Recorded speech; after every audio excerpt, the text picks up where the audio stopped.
नमस्कार, आस्वाद रेसिपीमध्ये तुमचं खूप खूप स्वागत आहे. आज आपण पाहणार आहोत मालवणी भाजका मसाला कसा बनवायचा ह्याची पद्धत. या ठिकाणी मी सगळं साहित्य बघा मांडून घेतलं आहे. मिरच्या घेतल्या आहेत, गरम मसाल्याचं सामान घेतलेलं आहे. मिरची मी 3 प्रकारची इथे घेतलेली आहे, बेडगी, गुंटूर आणि काश्मीरी मिरची. ही पहिल्यांदा बेडगी मिरची आहे, चांगल्या प्रतीची बेडगी मिरची घेतली आहे मी. बाजारात सुद्धा विकायला येतात वेगवेगळ्या प्रतीच्या मिरच्या आपल्याला उपलब्ध असतात, त्यांचे दर त्याप्रमाणे असतात. ही बेडगी मिरची आहे, प्रत्येकाचं प्रमाण मी तुम्हाला इथे सांगणार आहे व्यवस्थित. बेडगी मिरची 2 किलो घेतली आहे आणि ही सुपामध्ये दिसते आहे ही गुंटूर आहे, ती 2 किलो आहे. आणि मसाल्याला चांगला रंग, लाल रंग येण्यासाठी काश्मीरी मिरची घेतली आहे, ती आहे 1 किलो. असं सर्व 3ही प्रकारच्या मिरच्या मिळून 5 किलो मिरच्या इथे आहेत.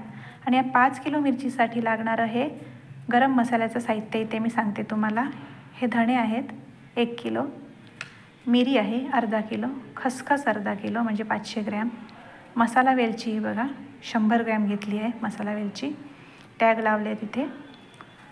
त्यानंतर शेवाळ आहे 100 ग्रॅम, मेथी 100 ग्रॅम घेतली आहे, चक्रफूल घेतलं आहे 100 ग्रॅम, सिगारेट दालचिनी घेतली आहे, तोडून घेतली पाहिजे, 100 ग्रॅम आहे. मोहरी 250 ग्रॅम म्हणजे पाव किलो आहे. जिरा आहे 100 ग्रॅम.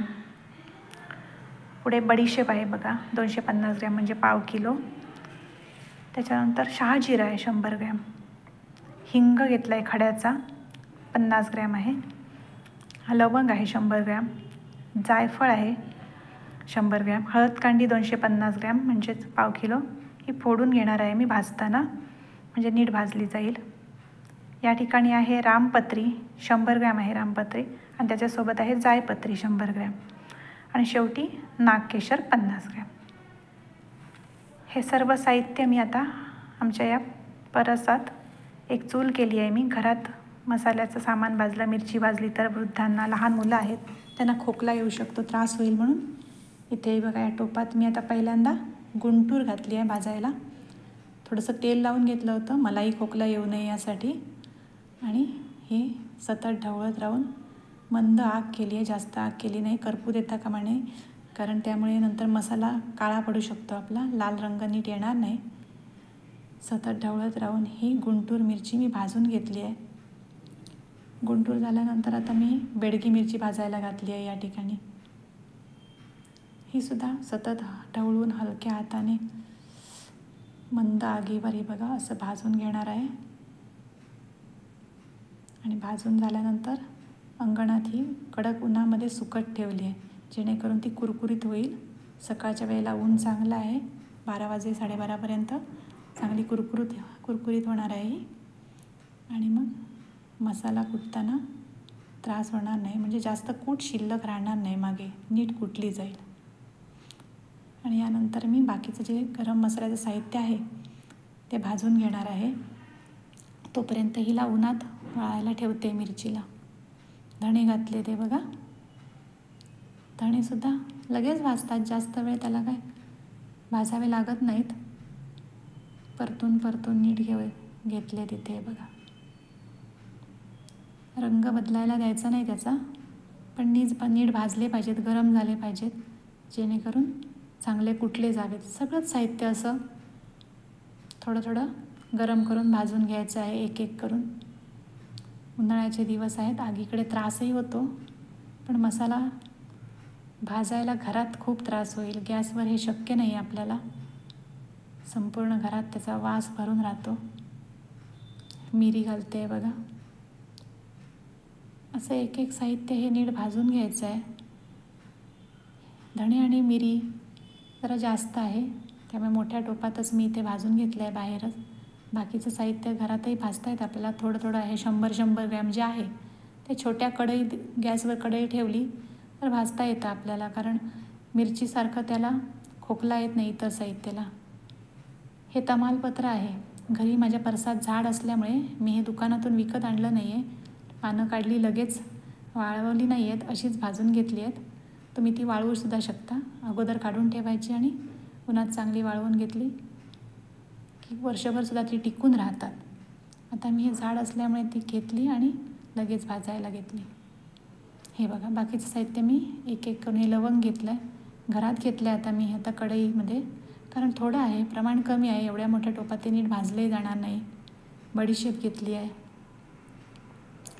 बडीशेपसुद्धा थोडीशी हलक्या गॅसवर मंद गॅसवर हलक्या हाताने अशी नीट परतून घेऊन भाजून घ्यायची आहे. सगळं साहित्य आपल्याला भाजून घ्यायचं आहे, कारण याला भाजका मसाला त्याचसाठी म्हटलं जातं की सर्व गरम मसाल्याचे हे पदार्थ एक एक करून भाजले जातात. प्रमाण जे आहे ते मात्र व्यवस्थित पाहिजे.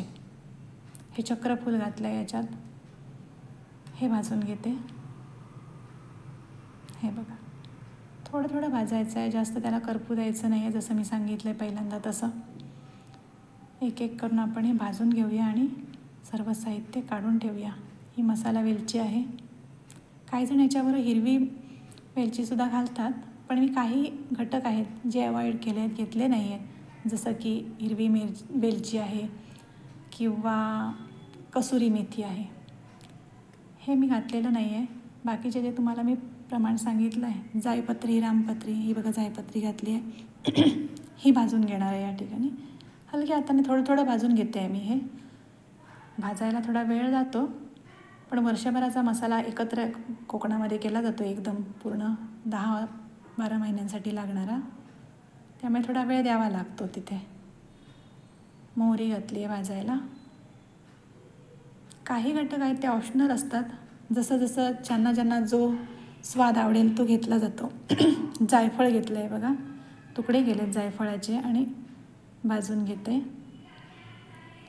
एवढ्या मसाल्याला 20 जायफळ 5 किलोसाठी लागतात. शहाजिरं घेतलं आहे, जिरं घेतलं आहे, ते भाजून घेते. गॅस आपल्याला हवा तसा कमी जास्त करता येतो. चुलीच्या आगीचं कसं होतं, कधी मोठी आग झाली, प्रखर झाली तर करपू शकतं साहित्य. त्यामुळे मी हे जे साहित्य आहे ते गॅसवरच भाजायला घेते दरवर्षी शक्यतो. हे नागकेशर टाकलं आहे. असं हे सर्व साहित्य आपल्याला भाजून घ्यायचं आहे नीट. हळद कांडी कुटायला घेतली आहे मी तोपर्यंत. ही बघा रामपत्री टाकली आहे, ही पण भाजून घेणार आहे. सर्व साहित्य आपल्याला गरम मसाल्याचं जे आहे ते एकत्रच ओतायचं आहे आणि एका पिशवीत एकत्र करून कुटायला न्यायचं आहे. या ठिकाणी हे सिगारेट दालचिनी ज्या मोठ्या कांड्या होत्या त्या तोडून घेतल्या आहेत मी, भाजल्या पाहिजेत नीट म्हणून, आणि जरासं परतून घेते. बघा बघा फार करपू देत नाही आहे, थोडं थोडं गरम करून काढते. शहाजिरं आहे, मग अशी नुसतं जिरं होतं, हे शहाजिरं आहे, तेही परतून घेऊया. ह्याचा एक वेगळा वास असतो, छान होतो मसाला सर्व साहित्य घातलं की. मेथी जास्त घालायची नाही आहे, थोडीच घालायची, कडवटपणा असतो त्याच्यात, पण त्याचाही एक वेगळा सुगंध येतो. मेथी पाहिजे जराशी. हे बघा ही पद्धत पारंपरिक भाजका मसाल्याची अगदी आम्ही आजीच्या काळापासून शिकत आलेलो आहोत, पाहत आलेलो आहोत, त्यामुळे प्रमाण अगदी परफेक्ट झालेलं आहे. हळद कांडी होती मी सांगितल्याप्रमाणे, ते बघा बारीक फोडून घेतली आहे तुकडे करून, म्हणजे कुटायलाही बरी आणि भाजायलाही बरी. हे शेवाळ आहे, मात्र शेवाळ एकदम पातळ असतं, जरा असं गरम करून घ्यायचं आहे. आणि शेवटी खसखस तुम्ही कढई गरम असेल तर खसखस ओतून झाल्यानंतर गॅस बंद केला तरी चालेल. हे बघा सगळं गरम मसाल्याचं साहित्य एकत्र केलं आहे, उन्हात ठेवलं आहे, आणि बाकीची मिरची.